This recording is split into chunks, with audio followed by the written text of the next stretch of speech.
వారి పరిశుద్ధమైన నామమున కూడి వచ్చిన ప్రతి ఒక్కరికి ప్రభువు నామములో వందనాలు. ప్రార్థన చేసుకుందాం.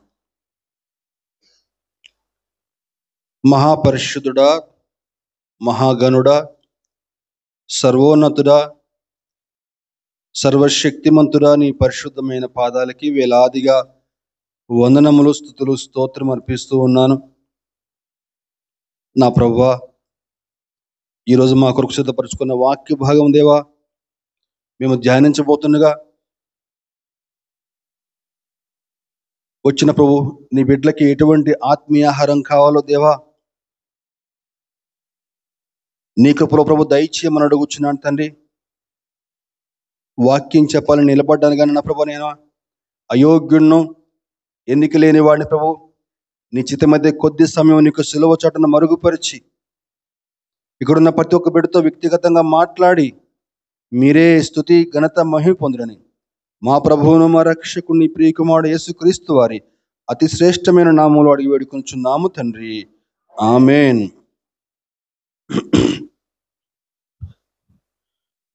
ప్రియ దేవుని సంగమా, బైబిల్ గ్రంథం అంతట్లో 66 పుస్తకాలు ఉంటే ఈ 66 పుస్తకాలన్నిటిలో మనకి మొట్టమొదటి పంచకాండాలు చాలా ప్రాముఖ్యమైనవండి. దాని ధర్మశాస్త్రం అని చెప్పని అంటూ ఉంటారు.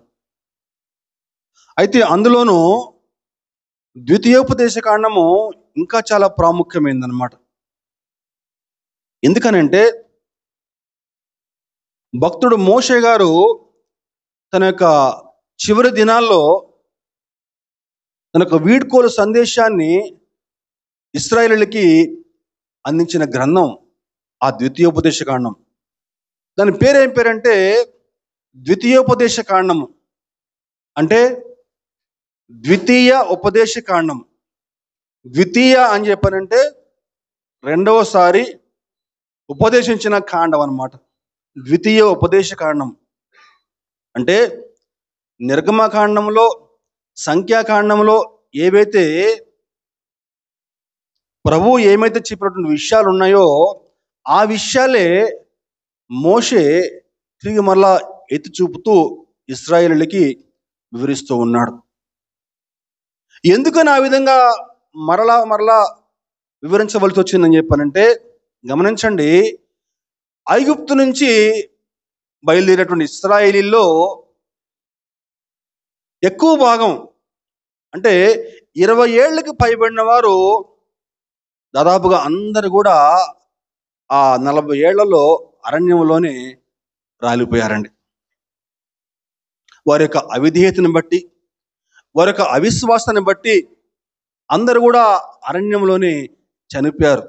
ఎవరు కూడా కానానులోకి అడుగు పెట్టలేకపోయారు, వాగ్దాన దేశంలోకి. ఇప్పుడు ప్రవేశించబోయేది అందరూ కూడా నూతన తరం. యెహోషువ, కాలేబు మాత్రమే అడుగు పెట్టగలిగారు ఆ పాత తరంలో. మిగిలినటువంటి ఎవరు కూడా ఆ యొక్క తరం వాళ్ళు ఎవరు కూడా అడుగు పెట్టలేకపోయారు. ఆనాడు ప్రభు స్పష్టంగా చెప్పాడు, యెహోషువ, కాలేబు మాత్రమే కనానులోకి అడుగు పెడతారు, మిగతా ఎవ్వరు కూడా అడుగు పెట్టలేరు. ప్రభు చెప్పిన మాటను బట్టి అందరూ కూడా ఆ యొక్క అరణ్యంలోని ఆ 40 ఏళ్లలో రాలిపోయారు. ఇక మిగిలిన వారు ప్రస్తుతం ఇప్పుడు నూతన తరం. వారికి దేవుడు ఇచ్చిన ధర్మశాస్త్రము, ఆ విధులు వారికి తెలియవు. కాబట్టే మోషే తిరిగి మరలా వారికి వివరించి, నాయనా మీరు వాగ్దాన దేశంలోకి అడుగు పెట్టబోతున్నారు కాబట్టి ఇదిగో ఈ యొక్క ధర్మశాస్త్రం, ఈ విధులు ఈ విధంగా మీరు పాటించాలని చెప్పని మోషే వారికి వివరించిన గ్రంథమే ఈ ద్వితీయోపదేశ కాండం అన్నమాట. అయితే అవి ఆనాడు యూదులకు చెప్పినటువంటి మాటలు కదా. ఈనాడు మేము నూతన క్రైస్తవులం కదా, ఈనాడు మేము ఆధునిక క్రైస్తవులం కదా. ఆనాడు చెప్పినటువంటి మాటలు ఈనాడు మాకెలా ఉపయోగము అని చెప్పని కొంతమంది అనుకోబోతారు. అయితే గమనించండి, మనకి మత్తయి సువార్తలో యేసు ప్రభు 40 దినాల పాటు అరణ్యంలో శోధించబడిన తర్వాత సాతాను యేసు ప్రభును శోధించిన సమయంలో మాట్లాడిన మాటలు మనం ఒక్కసారి పరిశీలన చేస్తే మత్తయి సువార్త 4వ అధ్యాయము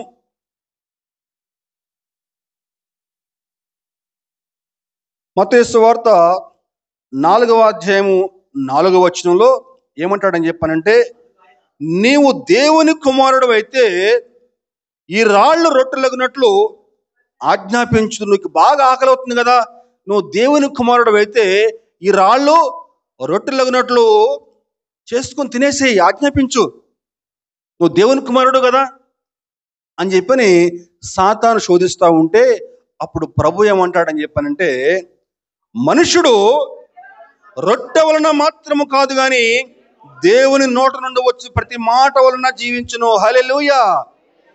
దేవుని నోట నుండి వచ్చే ప్రతి మాట వల్ల మనుషుడు జీవిస్తున్నాడు. ఆ మాటలు ఎక్కడయ్యా అని చెప్పారంటే, ద్వితీయోపదేశ కాండంలో 8వ అధ్యాయం 3వ వచనం. ఆ యొక్క ద్వితీయోపదేశ కాండం మత్తయి సువార్త. ఆహారం వల్లనే కాక యెహోవా సెలవిచ్చిన ప్రతి మాట వలన ఉందండి, చెప్తాం ఒకసారి. ఆహారం వల్లనే కాక యెహోవా సెలవిచ్చిన ప్రతి మాట వలన నరులు బతుకుతురని. అదండి, అదిగో ఆ ద్వితీయోపదేశ కాండంలో చెప్పిన మాటల్ని ప్రభు ఇక్కడ ఎత్తి చూపుతా ఉన్నాడండి.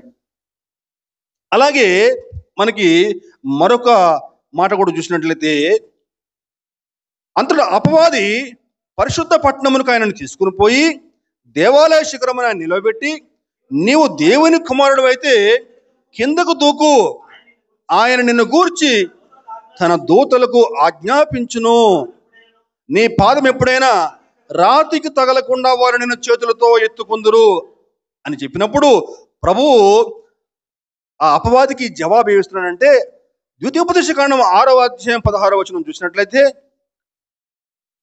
6:16 చూస్తే, మీరు మస్తాలో నీ దేవుడైన యెహోవాను శోధించినట్లు ఆయనను శోధించకూడదు. ఉందా ఆ మాట? అక్కడ ఏముంది? అక్కడ ప్రభు అయిన నీ దేవుడు నీవు శోధింపవలదని మరి ఒక చోట వ్రాయబడి ఉందని చెప్పాను. అంటే ద్వితీయోపదేశ కాండంలో ఏ మాట చెప్పాడో ఆ మాటలు ఇక్కడ ప్రభు ఎత్తి చూపుతా ఉన్నాడండి. కాబట్టి ఈ ద్వితీయోపదేశ కాండంలో మోషే చెప్పినటువంటి మాటలు ఏవైతే ఉన్నాయో అది ఆనాటి యూదులకే కాక ఈనాడు మన క్రైస్తవ సమాజానికి కూడా చాలా ప్రాముఖ్యమైన మాటలు అని చెప్పని జ్ఞాపకం చేసుకుంటూ చెప్పేటువంటి మాటలను శ్రద్ధగా ఆలకించమని ప్రభువు నామములో విజ్ఞప్తి చేస్తూ ఉన్నాను.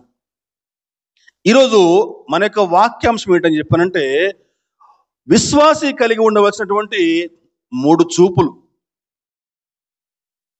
విశ్వాసి కలిగి ఉండవలసినటువంటి 3 రకాల చూపులండి.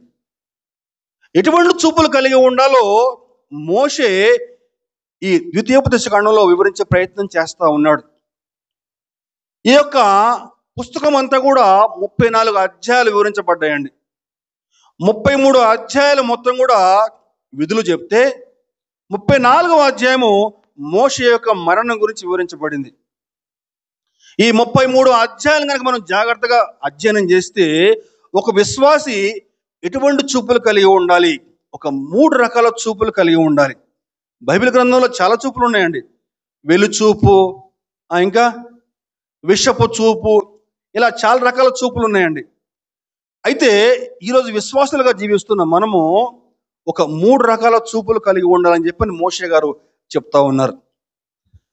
ఈ ద్వితీయోపదేశ కాండము 1వ అధ్యాయం నుంచి 11 అధ్యాయాల వరకు చూస్తే ఎటువంటి చూపు మనం కలిగి ఉండాలని చెప్పానంటే, రాసుకోండి. ఎటువంటి చూపు కలిగి ఉండాలని చెప్పానంటే, మనము వెనక చూపు కలిగి ఉండాలి. ఏ చూపు కలిగి ఉండాలండి? వెనక చూపు కలిగి ఉండంటే నీ పూర్వపు స్థితిని నువ్వు మరవకూడదు. నీ పూర్వపు స్థితి నువ్వు మరవకూడదు. గమనించండి, నీ ఆత్మీయ జీవితంలో ముందుకు సాగుతున్న సమయంలో అప్పుడప్పుడు వెనుకకు తిరిగి నీ పూర్వపు స్థితిని జ్ఞాపకం చేసుకోవాలి, దేవుని స్తుతించాలి. నువ్వు భయంకరమైనటువంటి పాపిష్ట జీవితం జీవిస్తూ ఉన్నప్పుడు, భయంకరమైన పాపలను జీవిస్తూ ఉన్నప్పుడు దేవుణ్ణి ఏ విధంగా ఎన్నుకొని ఏర్పరచుకుని ప్రత్యేకపరుచుకున్నాడో, తన కుమారునిగా తన కుమార్తెగా నేను ఏ విధంగా ఎన్నుకుని ఏర్పాటు చేసుకున్నాడో, అదిగో ఆ విషయాన్ని అప్పుడప్పుడు జ్ఞాపకం చేసుకుని, నువ్వు రక్షించబడిన తొలిటి దినం జ్ఞాపకం చేసుకుని దేవుని మనస్ఫూర్తిగా స్తుతించాలండి. యెషయా భక్తుడు 51వ అధ్యాయంలో ఈ విధంగా మాట్లాడుతూ 51:1 యెషయా భక్తుడు 51:1 నీతిని అనుసరించుచు యెహోవాను వెతుకుచుండు వారలారా నా మాట వినుడి. మీరు ఏ బండ నుంచి చెక్కబడితిరో దాన్ని ఆలోచించుడి. మీరు ఏ గుంట నుంచి తవ్వబడితిరో దాన్ని ఆలోచించుడి. ఇశ్రాయేలీయులు బబులోను చెరలో ఉన్నప్పుడు యెషయాకి దర్శనం ద్వారా ప్రభు ఇచ్చినటువంటి యొక్క మాటలు భక్తుడు వివరిస్తా ఉన్నాడండి. ఏమంటున్నాడండి? నీతిని అనుసరించుచు యెహోవాను వెతుకుచుండు వారలారా నా మాట వినుడి. మీరు ఏ బండ నుంచి చెక్కబడితిరో, ఏ బండ నుంచి చెక్కబడితారండి? అబ్రహాం అనే బండ నుంచి చెక్కబడ్డాము. అబ్రహాం అనే బండ నుంచి చెక్కబడినటువంటి బిడ్డలు. దేవుడు అబ్రహాముని అనుకున్నప్పుడు అబ్రహాములో ఎటువంటి ఆధిక్యత ఉంది? దేవుడు అబ్రహామును ఎందుకని పిలుచుకున్నాడు? అబ్రహాం యొక్క చరిత్ర మనం గమనిస్తే అబ్రహాం యొక్క తల్లిదండ్రులు అందరూ కూడా విగ్రహారాధికులే. సూర్యుడిని చంద్రుడిని ఆరాధించేవారండి. అన్య దేవత ఆరాధన చేసేవారు. మరి దేవుడు అబ్రహామును ఎందుకు అనుకున్నాడు? ఏమీ లేదండి, కేవలం తన యొక్క మహాకృప చొప్పున దేవుడు అబ్రహాముని పిలుచుకున్నాడు, ఏర్పరచుకుని ప్రత్యేకపరుచుకున్నాడండి. దేవునికి స్తోత్రం, హల్లెలూయా. ఈరోజు నువ్వు నేను ఈ విధంగా మందిరంలో కూర్చొని దేవుని ఆరాధన చేస్తున్నామని చెప్పంటే ఈరోజు నీలో నాలో ఏ ఆధిక్యత ఉందండి? ఎటువంటి ఆధిక్యత లేదు. కేవలం ఆయన యొక్క కృప చేతనే ఉచితముగా మనము నీతిమంతులుగా తీర్చబడుతున్నాము. గట్టిగా దేవుని నామమున మహిమపడదామండి. హల్లెలూయా. దేవునికి ఉచితముగా మనం నీతిమంతులుగా తీర్చబడతా ఉన్నామండి. గమనించండి, నువ్వు పాపము చేసిన దినమున దేవుణ్ణి నువ్వు క్షమాపణ అడిగితే దేవుణ్ణి నువ్వు క్షమించి నువ్వు మరలా పాపం చేస్తావని తెలీదా? తెలుసు. నువ్వు మరలా పడిపోతావని తెలుసు. నువ్వు మరలా పాపం చేస్తావని తెలుసు.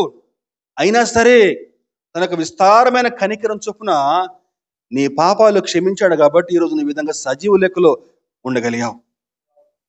కాబట్టి ఆయన యొక్క కనికరాన్ని జ్ఞాపకం చేసుకుని కృతజ్ఞత కలిగి ఆయనని నోరారా స్తుతించాలి. అప్పుడప్పుడు వెనుకకు తిరిగి దేవుని మనస్ఫూర్తిగా హృదయపూర్తిగా స్తుతించాలండి.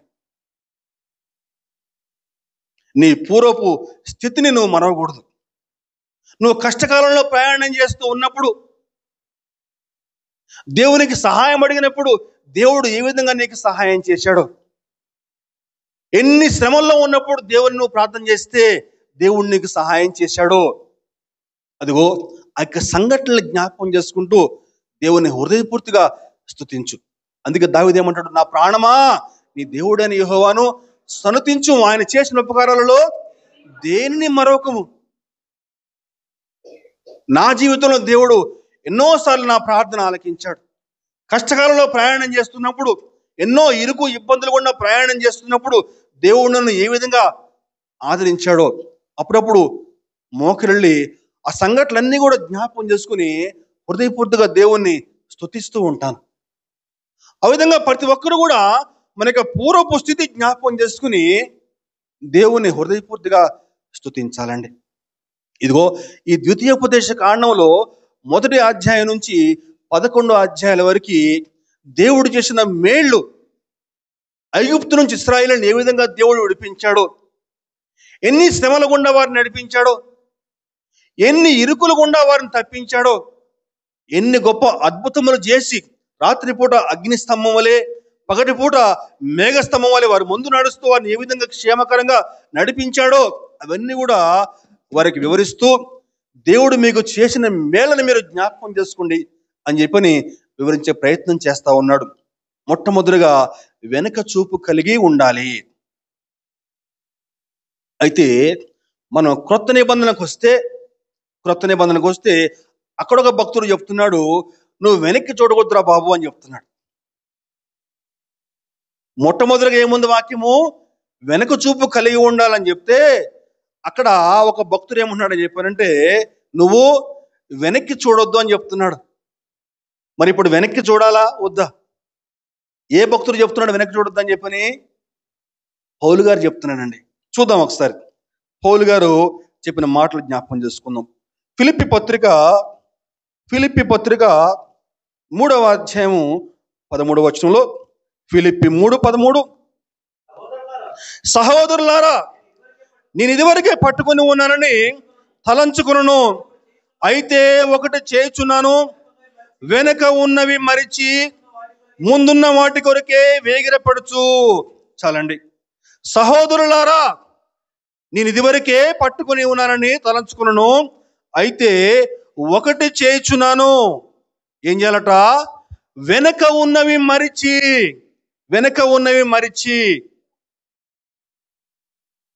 ఏమన్నాడమ్మా వాక్యంలో?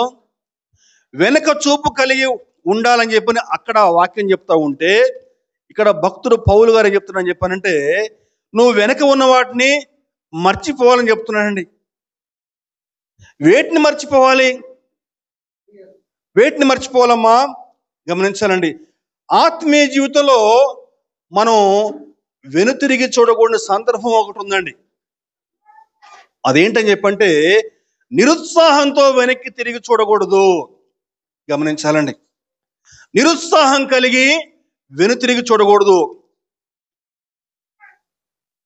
ఎందుకని చెప్పానంటే, నీ గత జీవితాన్ని ఒక్కసారి నువ్వు పరిశీలన చేస్తే, నీ గడిచిన జీవితంలో ఎన్నో ఓటములు ఉండవచ్చు, ఎన్నో ఎదురు దెబ్బలు నీ గత జీవితంలో ఉండవచ్చు. నీ గత జీవితం ఒకసారి నువ్వు జ్ఞాపకం చేసుకుంటే, నీ గత జీవితం అంతా కూడా భయంకరమైన చీకటి బతుకు నీ జీవితంలో ఉండవచ్చు. నీ గత జీవితం అంతా కూడా పాపిష్టి జీవితం నువ్వు జీవిస్తూ ఉండవచ్చు. అయితే యేసుక్రీస్తు రక్తంలో కడగబడి ఆయన పట్ల విశ్వాసంతో ముందుకు సాగుతున్న సమయంలో సాతానుగాడు నీ పాత జీవితం గుర్తు చేస్తూ ఉంటాడు. నిరుత్సాహంతో కూడినట్టు ఆ పాత జీవితం గుర్తు చేసి, ఏమిరా గొప్ప భక్తుల్లాగా బైబిల్ పట్టుకుని బయలుదేరావు, పెద్ద భక్తురాల్లాగా బయలుదేరావు బైబిల్ పట్టుకుని, నువ్వు గడిచిన కాలంలో ఎంతమంది బతుకులు కూల్చావో నీకు జ్ఞాపకం ఉందా? నీ మాటలతోటి గడిచిన కాలం, నువ్వు గడిచిన దినాల్లో ఎంత భయంకరమైన పాపిష్టి బతుకురా నీ బతుకు. ఎంత తాగేవాడివి, వ్యభిచార తలంపులు, ఎంత పాపిష్టి జీవితం జీవించేవాడు నువ్వు. పెద్ద భక్త్ సింగ్ లాగా పోజు కొడుతున్నావు, ఇప్పుడు బైబిల్ పట్టుకుని బయలుదేరావు. ఎందుకురా నీకు ఇవన్నీ? ఎట్లా ఉండేవాడు అట్లా ఉండదురా అని చెప్పని సాతానుగాడు నిన్ను వెనకకు లాగే ప్రయత్నం చేస్తాడండి. ఈ మాటలు రాసిన పౌలు గారి యొక్క జీవితం మనం పరిశీలన చేస్తే, పౌలు గారు దేవుని చేత సంధించబడక ముందు ఆయన జీవితాన్ని మనం పరిశీలన చేస్తే, ఏమండి ఎటువంటి జీవితం పౌలు గారిది? ఎంతమంది క్రైస్తవుల్ని హింసించాడు. ఆడవారిని చూడలేదు, పిల్లలను చూడలేదు, వృద్ధులను చూడలేదు, రక్తం కళ్ళ చూశాడు. గొప్ప భక్తుడు స్టెఫను అందరూ రాళ్ల చేత కొట్టి చంపుతా ఉంటే, ఇదిగో ఈ సౌలు గారు అక్కడ ప్రధాన సాక్షిగా ఉన్నాడు. అటువంటి సౌలు గారు దేవుని చేత సంధించబడిన తర్వాత ఆ యొక్క ఆత్మీయ యాత్రలో ఎన్ని శ్రమలు, ఎన్ని ఇరుకులు, చెరసాలలో వేశారు, కొరడాలతో కొట్టారు, చావు చివరి అంచుల వరకు పోయొచ్చాడు. మరి ఆ విధంగా కష్టాలు, శ్రమలు, ఇరుకులు, ఇబ్బందులు ఎదురవుతాడు. ఏంది బతుకు? నా యొక్క గత జీవితం ఎంత బాగుండేవాడిని, నేను ఎంత హాయిగా జీవించేవాడిని అని చెప్పని వెనక్కి తిరిగిపోయాడా? వెనక్కి తిరిగి పోలేదండి. నిరుత్సాహంతో వెనక్కి తిరిగి చూడలేదు. ఏమన్నాడండి? వెనక ఉన్న వాటిని మరిచి ముందుకే, నా ముందు ఒక గురి ఉంది, దేవుడు నా కోసం ఒక బహుమానం ఉంచాడు, ఆ యొక్క బహుమానాన్ని పొందుకోవడానికి నేను ముందుకే సాగిపోవాలి. చివరి దినాల్లో పౌలు గారు అంటారు, మంచి పోరాటము పోరాడి తిని నా పరుగు కడముట్టించితనని చెప్పని సంతృప్తిగా చెప్పి పౌలు గారు తన ప్రయాణాన్ని ముగించిన విషయాన్ని మనం జ్ఞాపకం చేసుకుందామండి. కాబట్టి ఈ ఆత్మీయ యాత్రలో మన గత జీవితంలోని జయాపజయాలు, ఓటములు మన యొక్క ఆత్మీయ జీవితాన్ని ప్రభావితం చేయడానికి వీల్లేదు. కాబట్టి నిరుత్సాహంతో మనం వెనకకి చూడకూడదండి. వెనకకు చూడాలి. ఎలా చూడాలండి? దేవుడు చేసిన మేళ్ళు జ్ఞాపకం చేసుకోవాలి. దేవుడు నీ జీవితంలో ఎన్ని మేళ్ళు చేశాడు, భయంకరమైన పాపలను జీవిస్తూ ఉన్నప్పుడు దేవుడిని ఏ విధంగా ఎన్నుకుని ఏర్పరచుకున్నాడో, దేవుడిని ఏ విధంగా ప్రత్యేకపరుచుకున్నాడో, అదిగో ఆ విషయాన్ని జ్ఞాపకం చేసుకుని నోరారా హృదయపూర్తిగా దేవుణ్ణి స్తుతించాలండి. దేవునికి స్తోత్రం, హల్లెలూయా. మొట్టమొదటిగా వెనక చూపు కలిగి ఉండాలి. అలాగే నిరుత్సాహంతో వెనక్కి చూడొద్దు. రెండవ చూపు ఏం కలిగి ఉండాలని చెప్పారంటే, రెండవ చూపు పై చూపు అండి. పై చూపు కలిగి ఉండాలి. పై చూపు అని చెప్పంటే సర్వోన్నతిని వైపు మన చూపు ఉండాలండి. గమనించాలండి.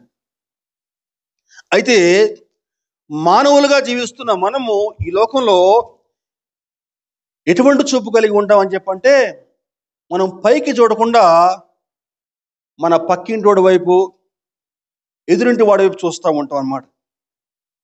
పక్కింటి ఆమెను చూసి, ఆమె కంటే నేను బాగా అందంగా ఉన్నాను కదా, దాని ముఖం ఏం చుట్టది, చింపిరి చుట్టది, నా జుట్టు ఎంత అందంగా ఉంది.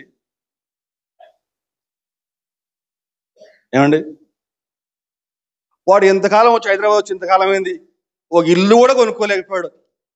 నాకు చక్కగా ఇల్లు, 3 ఫ్లోర్ల ఇల్లు, ఎంత బ్రహ్మాండంగా ఉంది నా ఇల్లు. ఆయన చెప్తాడండి వాక్యం చెప్పడమే రాదు, నేను బ్రహ్మాండంగా వాక్యం చెప్తాను. ఆమె కంటే నేను పాటలు బాగా పాడగలను తెలుసా, ఆమెకు అసలు రాగాలు తీయటమే రాదు అని చెప్పని మనం ఏం చేస్తూ ఉంటామని చెప్పానంటే, మనుషుల వైపు చూస్తూ ఉంటామండి. మన పక్క వాళ్ళతోటి పోల్చుకుంటూ ఉంటాం. ఇది మానవ లక్షణం. కానీ గమనించండి, ఆ విధంగా నువ్వు ఈ పక్క చూపులు చూస్తే ఏమవుతుందని చెప్పంటే, నీలో తెలియనటువంటి గర్వం ప్రవేశిస్తుందండి. అయితే వాక్యం చెప్తుంది, మరి పనికి మాలినోడు నువ్వు పక్క చూపులు చూడటం కాదురా, పైకి చూడరా అని చెప్పి అంటుంది వాక్యం. పైకి చూడు అంటుంది వాక్యం. క్రీస్తు కూడా మీ కొరకు బాధపడి తన అడుగు జాడల్లో మనం నడుచులాగున ఆయన మనకు ఒక మాదిరి ఉంచిపోయాడండి. ఆయన అడుగు జాడల్లో మనం నడుచులాగున యేసు ప్రభు కూడా నీలాగే నాలాగే ఈ లోకంలో రక్త మాంసములు ధరించి జీవించాడు. నీకొచ్చిన శోధనలు ఆయనకి వచ్చాయి, కానీ ఆయన ఎటువంటి పాపము కూడా చేయలేదు. పాపం లేకుండా ఎలా జీవించాలి లోకంలో ఆయన జీవించి చూపించాడు. నాలో పాపం ఉన్నది మీలో ఎవరైనా నిరూపించగలరా అని చెప్పి లోకానికి ఒక సవాల్ విసిరాడు యేసు ప్రభు. హల్లెలూయా, దేవునికి స్తోత్రం. అదిగో ఆయన్ని మాదిరిగా ఉంచి మనం ఈ లోకంలో జీవించాలి. ఈరోజు కొంతమంది విశ్వాసాల ఫోన్లు ఓపెన్ చేస్తే సినిమా యాక్టర్ల ఫోన్లో కనిపిస్తాయండి. ఓపెన్ చేయగానే ఒక క్రికెటర్ లేకపోతే ఒక సినిమా యాక్టర్. ఏమండి, నువ్వు ఈనాడు ఎవరిని మాదిరిగా తీసుకొని జీవిస్తా ఉన్నావు? నువ్వు ఆయన వైపు చూస్తే నీ పరిస్థితి ఎట్లా ఉంటుందో తెలుసా? భక్తుడు యోహాను గారు పద్మాసు ద్వీపంలో దర్శనంలో యేసు ప్రభువును చూశాడు. ఆ విధంగా చూసినప్పుడు ఆయన యొక్క పరిస్థితి ఎలా ఉంటుందో ఒక్కసారి మనం ప్రకటన గ్రంథం చూద్దామండి. ప్రకటన గ్రంథం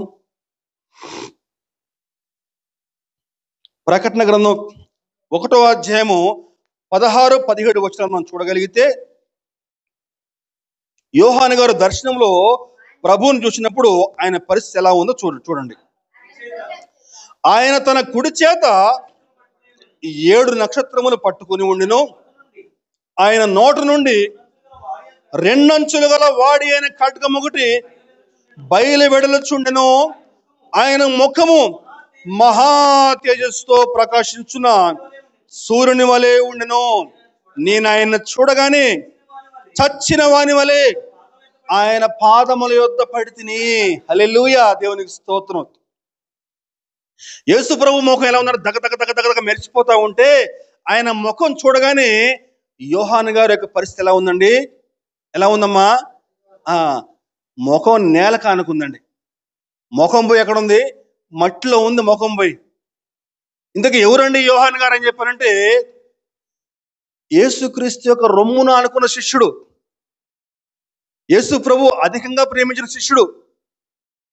యేసు ప్రభు ఈ లోకంలో పరిచయం చేస్తున్న కాలంలో యోహాను గారి యొక్క పరిస్థితి ఎలా ఉందో వాక్యంలో వ్రాయబడి చూద్దాం ఒక్కసారి. యోహాను సువార్త 13వ అధ్యాయము 23, 24, 25.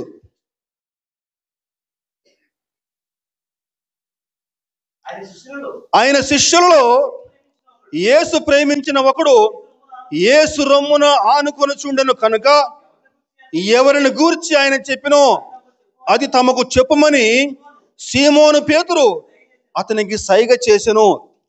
అతడు యేసు రొమ్మున ఆనుకొనుచు, ప్రభువా వాడెవడని ఆయన అడిగెను. యేసు ప్రభు రొమ్మున ఆనుకుని అంటే ఏంటి అర్థం? అంటే చాలా గారాభం అన్నమాట. చాలా గారాభం అన్నమాట. యోహాను గారు బహుశా చాలా చిన్నవాడిగా ఉండేవాడేమో యోహాను గారు. అంత ముద్దుగా యోహాను గారిని చూసుకున్నాడు యేసు ప్రభు. అటువంటి యోహాను గారి యొక్క పరిస్థితి ఈనాడు ఎలా ఉందండి? ఆ యొక్క దర్శనంలో యేసు ప్రభుని చూసిన తర్వాత ముఖం ఎక్కడుంది? నేల మీద ఉందండి. ఈనాడు మనం చూడని యేసు ప్రభు యొక్క మహిమ ఇంకా ఎంతో ఉందండి. దాని కొరకు ఈనాడు క్రైస్తవులుగా జీవిస్తున్న మనము ఆకలిగొని జీవించాలి. హల్లెలూయా, దేవునికి స్తోత్రం. నువ్వు ఆయన వైపు చూస్తే నీ స్థితి ఏంటో నీకు తెలుస్తుంది. ఆయన ఎంతటి మహోన్నతుడు, నువ్వు ఎంతటి పాపివో నీకు అర్థమవుతుంది. ఎప్పుడు నువ్వు ఆయన్ని చూస్తే, నీ పక్కింటోని చూస్తే కాదు. నీ పక్కింటోని చూస్తే ఏమంటే నువ్వు అంగుళం ఎత్తి పెరుగుతావు, గర్వం పెరిగిపోద్ది నీకు. నువ్వు పక్కింటోని కాదు చూడాల్సింది, నువ్వు ఎవరు చూడాలా? పైకి చూడాలండి. భక్తుడు యెషయా గారు దర్శనంలో ఆ మహామహోన్నతుడిని చూసిన తర్వాత ఆయనకి పరిస్థితి ఎలా ఉంది తెలుసా? యెషయా గ్రంథం 6వ అధ్యాయంలో 1వ వచనం, రాజైన ఉజ్జియా మృతి నొందిన సంవత్సరమున అత్యున్నతమైన సింహాసనమందు ప్రభువు ఆసీనుడై ఉండగా నేను చూచి తిని, ఆయన చొక్కాయి అంచులు దేవాలయమును నిండుకొనెను. చాలండి. వారు సైన్యములకు అధిపతికి యెహోవా పరిశుద్ధుడు పరిశుద్ధుడు పరిశుద్ధుడు అని చెప్పని గాన ప్రతిగానంలో చేస్తా ఉంటే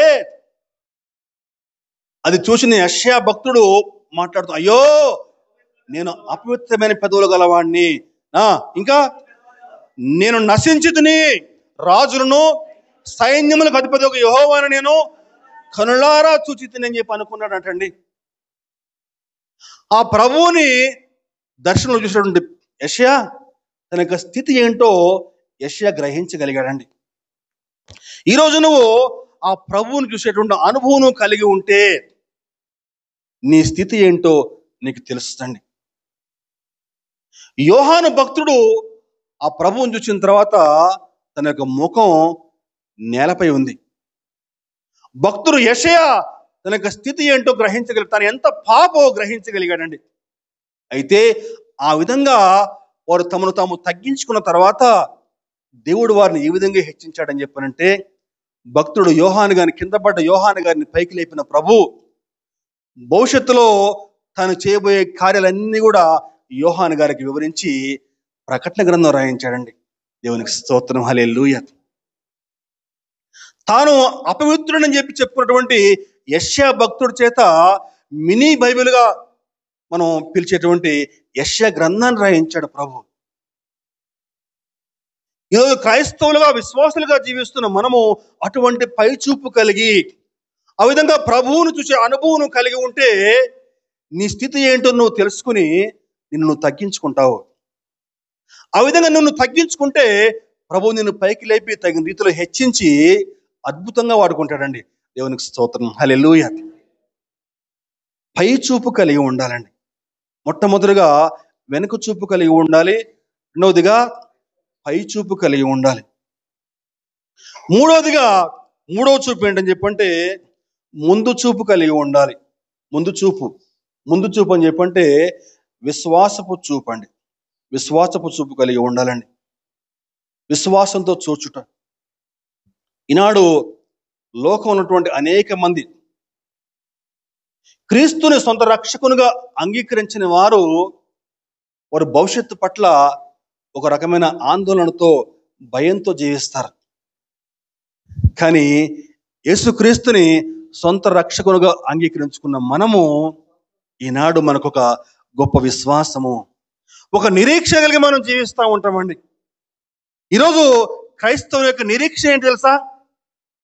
యెరూషలేములో ఆయన యొక్క ఖాళీ సమాధి మనకు నిరీక్షణ అండి. దేవునికి స్తోత్రం. ఉంటే ఇక్కడ ఉంటాం, లేకపోతే అక్కడ ఉంటాం, అంతే. ఉన్నంతకాలం ఇక్కడ ఉంటామండి, పోతే అక్కడ ఉంటాం, అంతే. రెండే మాటలు, అంతే. హల్లెలూయా, దేవునికి స్తోత్రం. ఒక విశ్వాసము. అందుకే వాక్యం ఏముందండి? విశ్వాసం లేకుండా దేవునికి ఇష్టడే ఉండుట అసాధ్యము. నువ్వు క్రైస్తవునిగా జీవించాలంటే నువ్వు దేవుని పట్ల విశ్వాసం కలిగి ఉండాలి. విశ్వాసం లేకుండా నువ్వు మందిరానికి వచ్చి ఉపయోగం లేదు. నువ్వు దేవుని వద్దకు వస్తే ఆయన నీ ప్రార్థన ఆలకిస్తాడని చెప్పని, నీకు జవాబిస్తాడని చెప్పి నువ్వు నమ్మాలి కదా. నువ్వు నమ్మితే నీకు ఉపయోగం. నిద్రపోతే ఉపయోగం ఏమో, నీకు వచ్చి ఉపయోగం లేదు. యేసు ప్రభు నీ పాపాల కోసం ఈ లోకాలకు వచ్చి నీ పాపాల కోసం మరణించాడని చెప్పని, మరణించినటువంటి ఆ ప్రభు సమాధిని గెలిచి 3వ రోజున తిరిగి పరలోకానికి తాను ఎక్కడి నుంచి వచ్చాడో అక్కడికి వెళ్ళాడని చెప్పని, అలా వెళ్ళిన ప్రభు తిరిగి ఒకనాడు మరలా 2వ రాకడలో తిరిగి రానే ఉన్నాడని చెప్పి నువ్వు నమ్మితే నువ్వు రక్షించబడతావు. అంత మాత్రమే తిరిగి నువ్వు ఆ 2వ రాకడలో ఎత్తబడతావు. అది విశ్వాసం అని చెప్పానంటే.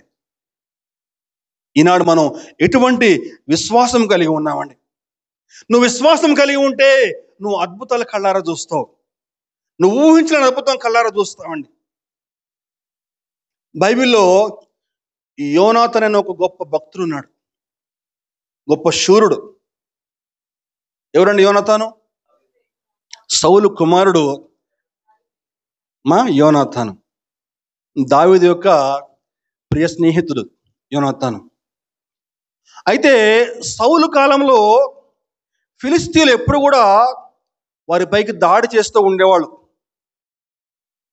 ఆ యొక్క భూమి గురించి ఎప్పుడు కూడా ఇశ్రాయేలీయులకి ఫిలిస్తీన్లకి ఎప్పుడు కూడా గొడవే. అయితే ఒకనాడు అదేవిధంగా ఫిలిస్తీన్లు యుద్ధానికి వస్తారు.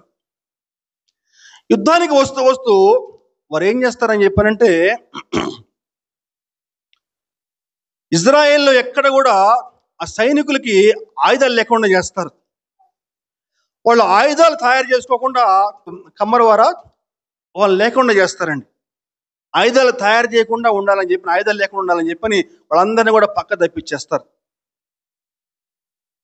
అటువంటి సందర్భంలో వారు యుద్ధానికి వచ్చినప్పుడు ఈ యోనాతాను తన ఆయుధాలు మోసేటువంటి వాడిని తీసుకుని యుద్ధానికి బయలుదేరతాడు. ఫిలిస్తీన్లేమో గొప్ప దండు వీళ్ళిద్దరు. వారిని చూసినటువంటి యోనాతాను వారితో మాట్లాడుతున్న మాట మనం గమనిస్తే చూద్దాం ఒకసారి. ఎంత గొప్ప విశ్వాసమో, సాహసోపేతమైన విశ్వాసంతో కూడిన మాట మనం చూద్దామండి. 1 సమూయేలు 14వ అధ్యాయము తీశారు అందరూ. 1 సమూయేలు 14వ అధ్యాయము 6వ వచనం చూద్దామమ్మా.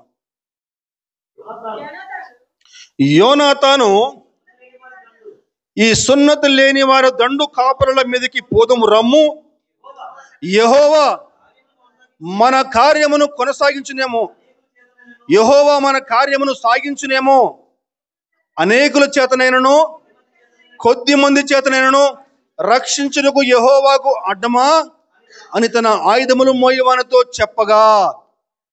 ఎంత గొప్ప విశ్వాసం అండి! వీళ్ళున్నది ఎంతమంది? ఇద్దరు. వాళ్ళు గొప్ప దండు.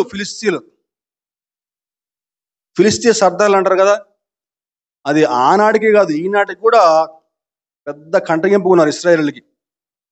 గాజా అంటాం కదా, ఇప్పుడు మనకి టీవీలో కనిపిస్తా ఉంది, ఇగో అదే. అప్పటికి ఉంది, ఇప్పుడు కూడా ఉంది. వాళ్ళేమో గొప్ప దండు ఉన్నారు, ఇక్కడ వీళ్ళేమో ఇద్దరు ఉన్నారండి. వాళ్ళని చూసి యోనాతాను అంటున్నాడు, ఏమన్నాడమ్మా, సున్నతి లేని వారి దండు కాపురుల మీదకి పోదుము రమ్ము, యెహోవా మన కార్యమును సాగించునేమో, అనేకుల చేతనైనను కొద్ది మంది చేతనైనా రక్షించుటకు యెహోవా. దేవుని పైన ఎంత గొప్ప విశ్వాసం ఉంచాడండి! ఎంత సాహసంతో కూడినటువంటి మాటలు. ఈ మాటలు చూస్తూ ఉంటే రోమాలు నిక్కపొడుచుకుంటాయి. ఈ మాటలు వింటా ఉంటే మనకి దావీదు గారి జ్ఞాపకం రావాలి. గొల్యాతు ఇశ్రాయేలుపైకి యుద్ధానికి వస్తూ ఉంటే అందరూ పారిపోతున్నారు, ఇంక్లూడింగ్ సౌలు. అప్పుడు దావీదు గారు ఏమంటాడండి? మొదటి సమూయేలు 17వ అధ్యాయం చూద్దామా? మొదటి సమూయేలు 17వ అధ్యాయము 36వ వచనం.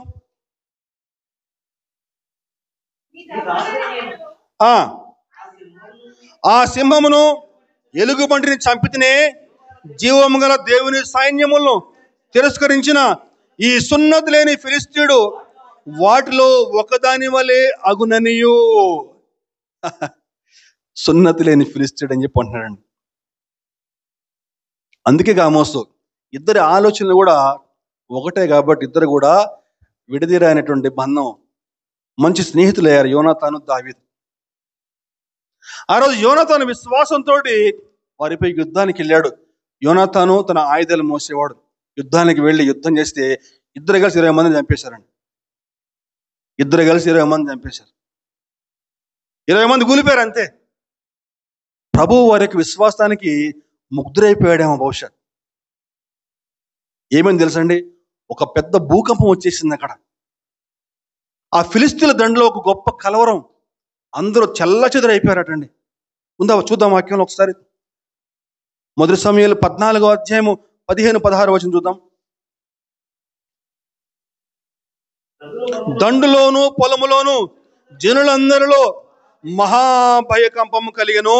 దండు కావలి వారు దోపుడు గాండ్రు భీతి చెందిరి, నేల అదిరెను. వారు ఈ భయము దైవికమని భావించిరి. దండువారు చెదిరిపోయి బొత్తిగా ఓడిపోట బెన్యామీనీల గిబియాలో ఉన్న సౌలు యొక్క వేగుల వారికి కనపడగా. ఆ విధంగా చెదిరిపోతా ఉంటే ఈ సౌలు సైనికులు చూశారట. అదంతా కూడా చూసి సౌలుకి సంగతి చెప్తే అప్పుడు సౌలు తన సైన్యం తీసుకుని యుద్ధానికి వెళ్తే ఇక్కడ వాక్యంలో వ్రాయబడి ఉంది, దేవుడు ఆ రోజు వారికి గొప్ప విజయాన్ని. 23 చూద్దామండి, 23వ వచనం. ఆ దినమున యెహోవా ఇశ్రాయేలీయుల్ని ఇలాగూ రక్షించును. అదండి, రక్షించింది ఎవరండి? యెహోవా. ఆ మాట పరిశుద్ధాత్ముడు రాయడానికి ఇష్టపడ్డాడు. ఆ దినమున యెహోవా ఇశ్రాయేలీయుల్ని రక్షించెను. నువ్వు విశ్వాసం కలిగి ఉంటే అన్నాడు. యోనాతాను ఏ విశ్వాసంతో, ఏ ధైర్యంతో ముందుకెళ్ళాడండి? ఏమా, దేవుడిచ్చిన వాగ్దానాన్ని పట్టుకున్నాడండి. దేవుడిచ్చిన వాగ్దానాన్ని ఎత్తి పట్టుకున్నాడు. ఏ వాగ్దానం ఇచ్చాడు ప్రభు? ఇశ్రాయేలులకు ఒక చక్కని వాగ్దానం ఇచ్చాడండి. మొదటి సమూయేలు 9వ అధ్యాయము 16వ వచనం. దేవుడు ఒక చక్కని వాగ్దానం వారికి ఇచ్చాడు. ఎట్లనగా, నా జనుల మొర్ర నా యొద్దకు వచ్చును, నేను వారి దృష్టించి ఉన్నాను, కాగా ఫిలిస్తీన్ల చేతుల నుంచి నా జనులను విడిపించుటకై. అదిగో అదండి వాగ్దానం అండి. ఫిలిస్తీన్ల చేతుల నుంచి నా జనులను విడిపిస్తాను అని చెప్పి దేవుడు ఒక వాగ్దానం ఇచ్చాడు. అదిగో ఆ వాగ్దానం యోనాతాను జ్ఞాపకం చేసుకుని ఫిలిస్తీన్లపై యుద్ధానికి బయలుదేరాడు. ఈరోజు క్రైస్తవులుగా జీవిస్తున్న మనము ఎటువంటి విశ్వాసం కలిగి ఉన్నాం? ఇదిగో బైబిల్లో ఎన్నో వాగ్దానాలను దేవుడు మన ముందు ఉంచాడు. ఈరోజు మనం ఎటువంటి విశ్వాసం కలిగి ఉన్నాం? చాలా కాలం కిందట ఒక బీద విధవరాలు తన ఒక్కగానొక్క కుమారుణ్ణి కష్టపడి చదివించిందట. ఆ కుమారుడు బాగా చదువుకుని విదేశాల్లో ఒక చక్కని ఉద్యోగం సంపాదించుకున్నాడు. విదేశాలకు పోయిన తర్వాత తన తల్లికి ప్రేమతో ఒక ఉత్తరం రాసి అక్కడి నుంచి డబ్బులు పంపించాలని చెప్పని ఆశపడి ఆ డబ్బుని ఒక డీడీ రూపంలో తన తల్లికి పోస్ట్ చేశాడు. తెలుసా డీడీ అంటే? Demand draft. దాన్ని తీసుకుని మన అకౌంట్లో వేసుకుంటే అమౌంట్ మనకు క్రియేట్ అవుతాయి. ఆ డీడీ రూపంలో పంపించాడట. ఆ తల్లి ఆ ఉత్తరం చూసి ఆమెకు అర్థం కాక ఆ డీడీ తీసుకుని ఇంట్లో గోడకి ఒక మేకు ఉంటే ఆ మేకు ఒక పటంలాగా తగిలించిందంట. నెక్స్ట్ మంత్ అలాగే కొడుకు చక్కగా డీడీ పంపించడం. పాపం ఆ పిచ్చి తల్లి ఆ డీడీ తీసుకుని ఆ గోడకున్న మేకు తగిలించి ఒక పటంలాగా ఇంత కట్ అయిందంట. కొంతకాలం తర్వాత పాపం ఆ తల్లి చేతిలో డబ్బు లేక ఆకలితో అలమటించి ఆ పేదరికంలోనే తన యొక్క చిన్న పూరి గుడిసెలో చనిపోయిందండి. ఈనాడు విశ్వాసులుగా జీవిస్తున్న మనము కూడా దేవుడు ఎన్నో వాగ్దానాలు మన ముందు ఉంచితే ఆ వాగ్దానాలు మనం అర్థం చేసుకోలేక ఏం చేస్తున్నామని చెప్పానంటే, ఆమె గోడకి ఎలా తగిలించిందో మనం తీసుకెళ్ళి గోడకున్న షెల్ఫ్లో పెట్టేస్తున్నాం బైబిల్. వాస్తవం ఇది. నెత్తి పక్కన బైబిల్ పెట్టుకుని పడుకుంటారు. ఉపయోగం ఏముందండి?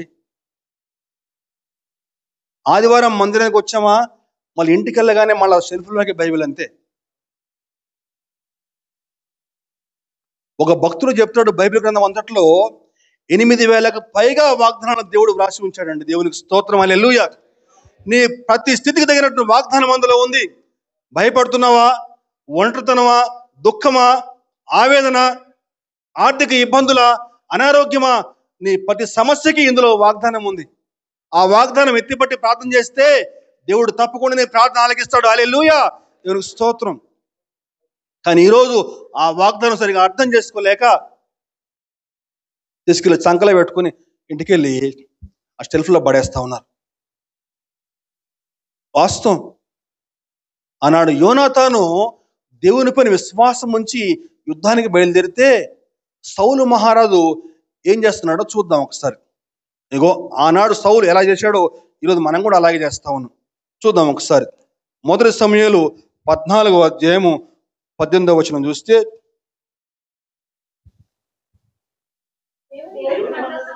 దేవుని మందసము అప్పుడు ఇశ్రాయేలు యొద్ద ఉండగా దేవుని మందసమును ఇక్కడికి తీసుకురమ్మని సౌలు అహియాకు సెలవిచ్చెను.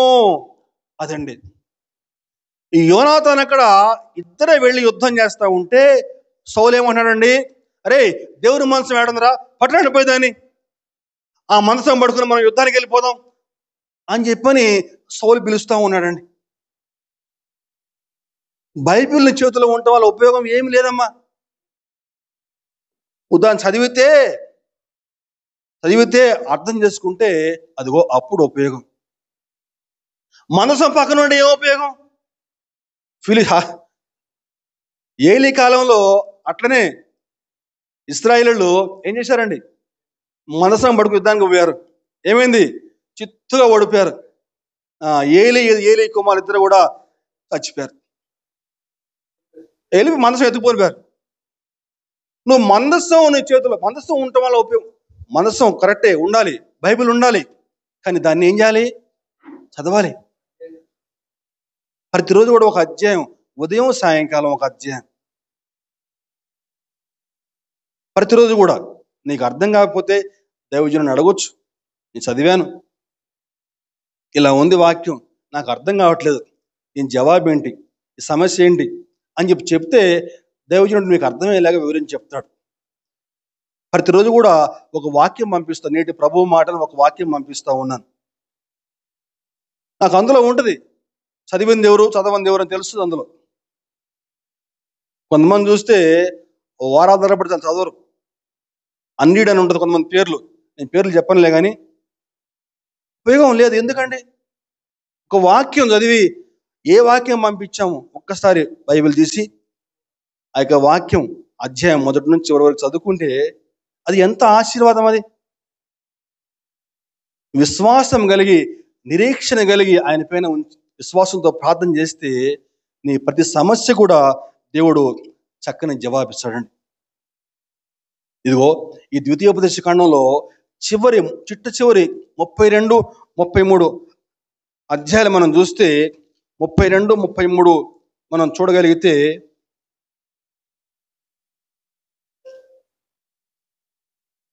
30వ వచనం 31 చివర చూద్దామండి. 31, 30 చివర చూద్దామండి. 31వ అధ్యాయం 30వ వచనం.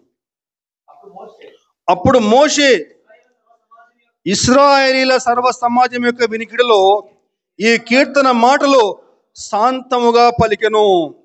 అదిగో ఇశ్రాయేలీలకి భవిష్యత్తులో దేవుడు ఎటువంటి అద్భుతాలు చేయబోతున్నాడో, వారి కోసం ఎటువంటి ఆశ్చర్యకార్యాలు చేయబోతున్నాడో, ఆ వాగ్దాన దేశంలో దేవుడు వారికి ఎటువంటి ఆశీర్వాదాలు ఇవ్వబోతున్నాడో, ఇదిగో మీరు విశ్వాసం కలిగి జీవించండి, దేవుని పట్ల విశ్వాసం కలిగి మీరు ముందుకు సాగండి అయ్యా అని చెప్పని ఈ 32, 33 అధ్యాయాలు రెండు కూడా మనకి ఇక ముందు చూపు ఏ విధంగా కలిగి ఉండాలి, దేవుని పట్ల విశ్వాసంతో ఏ విధంగా జీవించాలి చెప్పినటువంటి మాటలే 32, 33 అండి.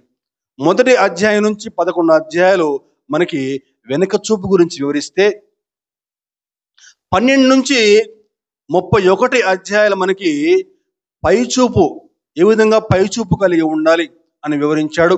అలాగే చిట్ట చివరి 32, 33 అధ్యాయాలు రెండు కూడా ముందు చూపు ఏ విధంగా కలిగి ఉండాలి మోషే గారు చక్కగా వివరించారండి. వీలైతే రేపటి నుంచే ద్వితీయోపదేశ కాండం ప్రతిరోజు కూడా ఒక్కొక్క అధ్యాయం చదువుతా ముందుకెళ్ళండి, చక్కని ఆశీర్వాదాలు మీరు పొందుకుంటారు. ఎన్ని చూపులు కలిగి ఉండాలండి? 3 చూపులు. ఎటువంటి చూపులు అండి? మొట్టమొదటిగా వెనుక చూపు కలిగి ఉండాలి, తర్వాత పై చూపు కలిగి ఉండాలి, ముందు చూపు కలిగి ఉండాలండి. అలాగే వెనక చూపు కలిగి ఉండాలి కానీ నిరుత్సాహంతో వెనక్కి చూడకూడదు. దేవుడి కొద్ది మాటలు దీవించును గాక. ఆమేన్.